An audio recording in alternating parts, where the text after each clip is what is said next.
This is John for the Everyday Fan Sports. Tonight, I have the pleasure of being on the beat with one of the world famous, fabulous idols, Gunnar Brave. How are you, sir? I am quite all right, sir. How are you doing? I am doing well. I'm dressed in fabulous idols gear. I'm trying to It impress the interviewee, if you will. looks good on you. Looks good on you. Thank you, sir. Let's jump right into it, man. How did you get started in wrestling?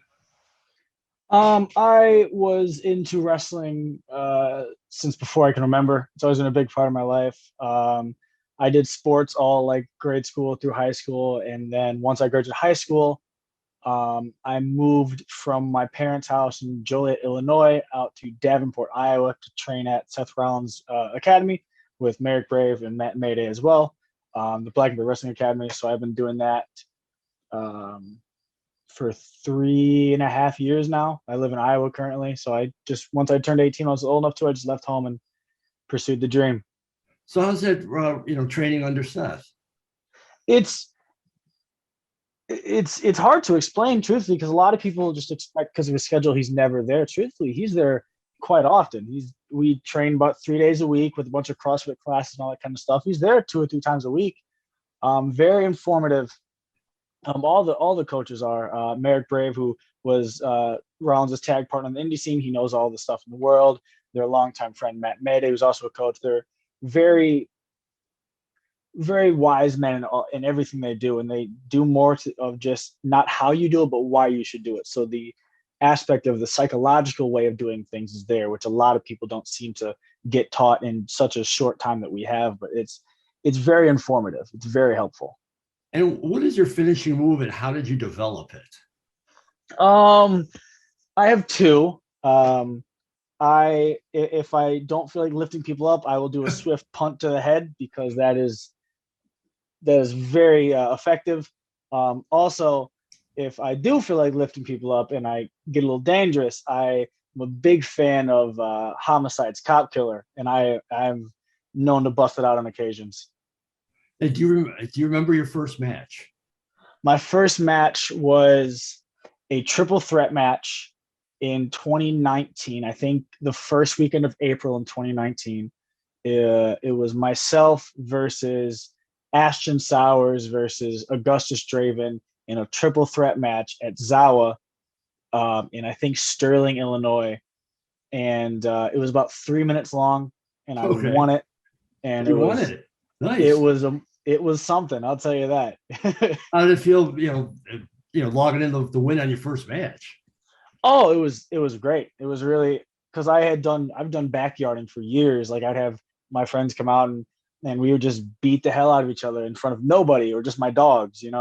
But for it to be in front of a group of I think it was 100, 150 in Huh, that kind of range, but big just to be enough. in front of that much people and finally feel like a dream I've had since I was 6 was paying off.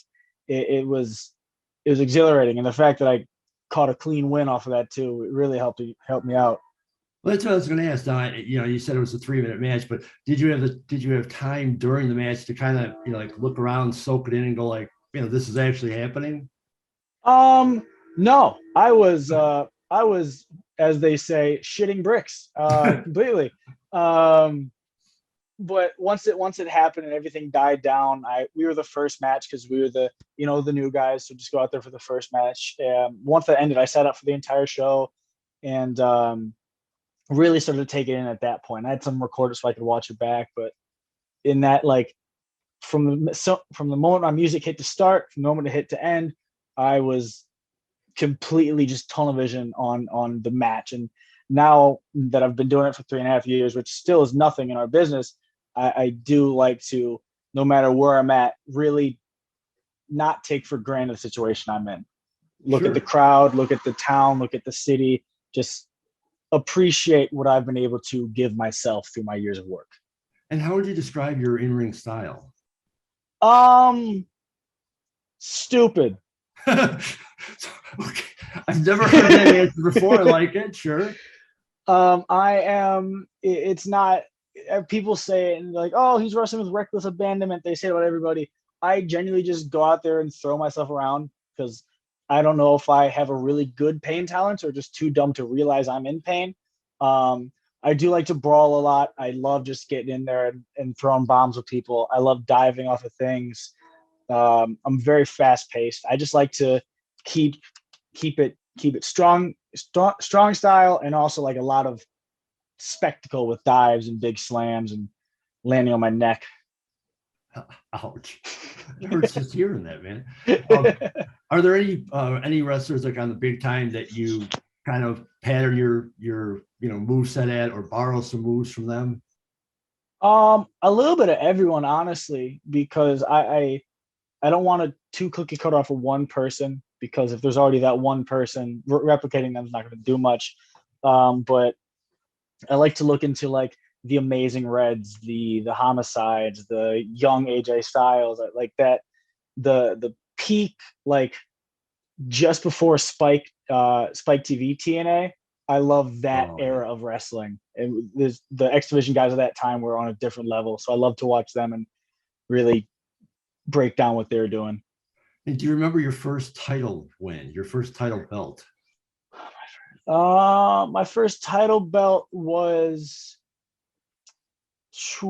right after the pandemic ended, if I'm correct. Yes. It was great because in February of 2020, I had a bad accident, ended up like splitting my scalp open, had a few seizures, and it was really, it was bad. It was really bad. And immediately, like I stupidly just got right back into it. I didn't bump for a while, but like I was right to working out. I went back to work. I took the staples out myself a few weeks later. But my first match back was actually a 6-man tag street fight with myself, a good buddy of mine, Sabotage Sean Logan, and one of our classmates when we graduated back in 2019, Renegade Robbie J, versus Infamy, Dion Roosman, Jorisa, and Robin Steele. And it was our school's company's first show back in front of fans.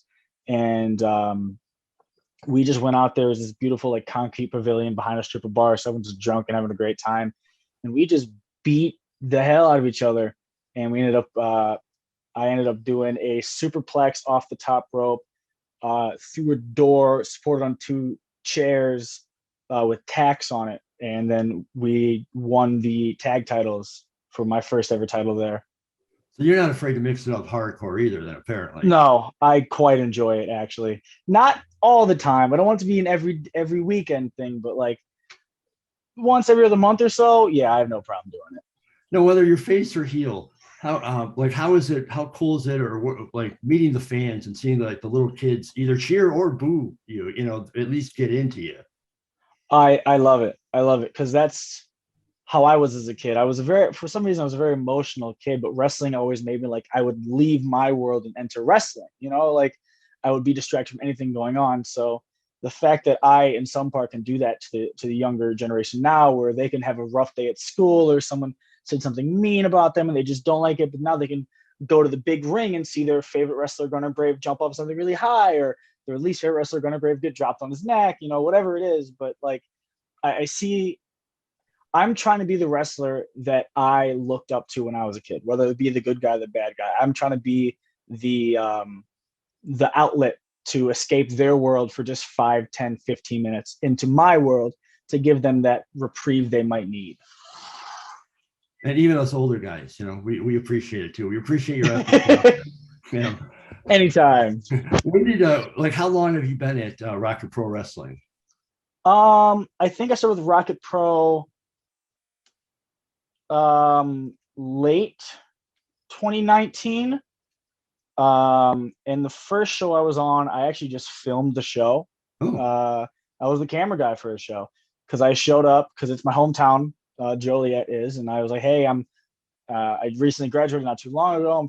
This is my hometown. Can I come help out? I ended up just, like I said, just filmed the first show. And then right after that, I started being consistently booked. I've been there every single show since then. So 3 years, probably as of next month. And how did you get mixed up with or I shouldn't say mixed up, that's a negative term and Joey will kill me. How did you get involved with the world famous Fabulous Idols? it was a lot of frustration on my part, I would say, that led me to aligning with them. I felt like I was consistently having one of the better matches on the card and getting nothing back from it.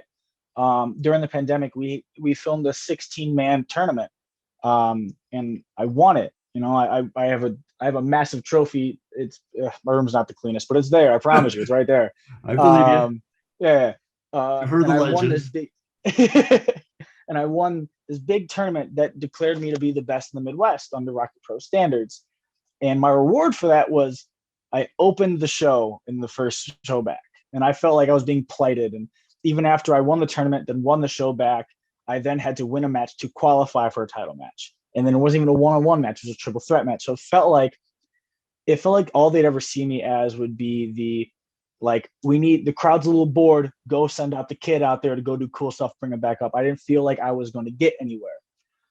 That's when Joey Roth pulled me aside after a show, and him and I have known of each other since 2018, 2019, one of those two. We had an encounter at an IPW show, and he's like, "Hey kid, you know, I see what you're doing and I respect what you're doing.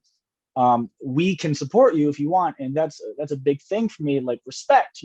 I will give unto you what you give to me. And I felt like at the time, and still to this day, that the upper management in Rocket Pro weren't respecting my talent, whereas Joey and Johnny and Flash and Gray and Cade were. So I went over to what you guys claim to be the dark side, but in actuality joined a group, and it became one of the most must-see attractions in Illinois, and leading Rocket Pro to being one of the most must-see companies in Illinois. So our dark side is the brightest time in the company's history. But did I see a little possible dissension in the ranks? Joey says no. Joey says all is fine. No, all is fine. I think the issue was, as I listened to Joey's video with you as well. He was right. I had to leave right after the show and then drive to another show because I was double shot in the day and I was very stressed. And Joey, in his excitement to start the show, he thanked everyone but me, and it was the respect thing that I just said about it. I felt disrespected at that time, and when the match unfolded, it's up now. But when the match unfolded, the moment in which my brothers and the idols start to enter the ring and start doing things, I didn't feel I was in a position where I was needed to be helped. So we've discussed it, we've communicated it. It was stress, it was anxiety, it was a lot of intangibles, but the idols are fine. So all is calm in the house of the idols. The grass is most certainly green right where we are. Now, the next show, Darkness Falls, October 1st. Yes. There is a big tag match with the idols. Are you in that match? I am not. Representing us will be Rockin' Rivera, Johnny Nye, Kevin Cade, and Damian Gray, if I'm correct, versus Maximus Orion, and then the Coyotes minus Christian Rose, our champion, being Connor Hopkins, Brooke Burner, and Damian Chain. I personally am. I've instated a open challenge for my title across any promotion, and we just got the word in that a star of many promotions, Storm Grayson, has accepted the challenge, and I will be facing Storm Grayson at that show. Now, how is that, facing somebody that's not ordinarily in your in this federation? That's a whole different ballgame, because you know the people in your company, you're familiar with them. Now you got an outsider, if you will, coming in. Well, that is correct, because I feel I've known Storm for quite some time. We've been on shows together. We've even tangled up a time or two. You know, we're no strangers to each other. But Storm is a stranger to Rocket Pro, and I will always say there's something about St. Joseph's Park where I become nigh untouchable at St. Joseph's Park. My pain tolerance goes up. Everything in it's like Superman putting on the suit once I enter St. Joseph's Park. But the reason I'm so happy that someone outside of Rocket Pro has joined, and if someone wants to fact check me and prove me wrong, you can't. Everyone who is anyone at Rocket Pro Wrestling, I've beaten. You know, I've got a list a mile long. I think I'm 20 or 21-2 in the company. You know, so I welcomed any and all challengers outside to come mess around and find out. And in our past, Storm beat me. He's one up on me. We're 1-0 in Storm's favor. So I'm really excited that I will be able to silence the naysayers and get my win back in the company that it's damn hard to beat me in. Well, you got home field advantage, and I know that crowd. Oh, yeah. I was there the last show. That crowd was insane. I don't know if I've ever seen a crowd quite that hot. Now we've built a great atmosphere there. I will say, when I joined the company way back then, they were getting like 110, 120, 130, maybe. People were spread around as a quiet crowd. To see the development in not only the fan fan participation, but the fan attendance and the improvements of the roster, production, the Timmy Two Sweet coming in, Steve Arndt coming in. Everything has improved substantially in just like 2 years, because we had the whole year off from COVID. Sure. So to see where we started from where we are now in that short a time, give it a few years and no one's stepping on Rocket Pro. It's funny because I heard, I talked to Bill, I heard, I hear from Joey all the time, and with no disrespect to anybody, wrestlers everybody always promotes their shows. Mm-hmm. And I kind of take it, but I trust them. And man, was I blown away at that show. I mean, when they say standing room only, it was standing room only. And when they say loud, it was intensely loud. I heard it pulling up, and the crowd when I pulled up was probably only about 20%, and I still heard it. So that was it was an amazing show, and certainly you were a big part of it. Before I let you go, anything you want to promote? Tell everybody where they could find you, other than October 1st at Darkness Falls. October 1st, Darkness Falls. I will be at Crash Tested Wrestling this weekend. I will be doing some dates with Freelance Underground coming up when they go to Joliet. I've got a lot of things in my back pocket, a lot of things I can't say yet, so we'll leave it roughly around there. But if you want to keep up with me, it is Gunner Brave on Instagram, Twitter, Facebook. Most likely I'm in your mom's dream last night, so ask her about me. She'll tell you all you need to know. Just hey, keep supporting indie wrestling. We're doing our damnedest out here. Fully acknowledge that I am one of the best. If you don't like me, you don't like good wrestling. My apologies to the fans. It's kind of all I got for you.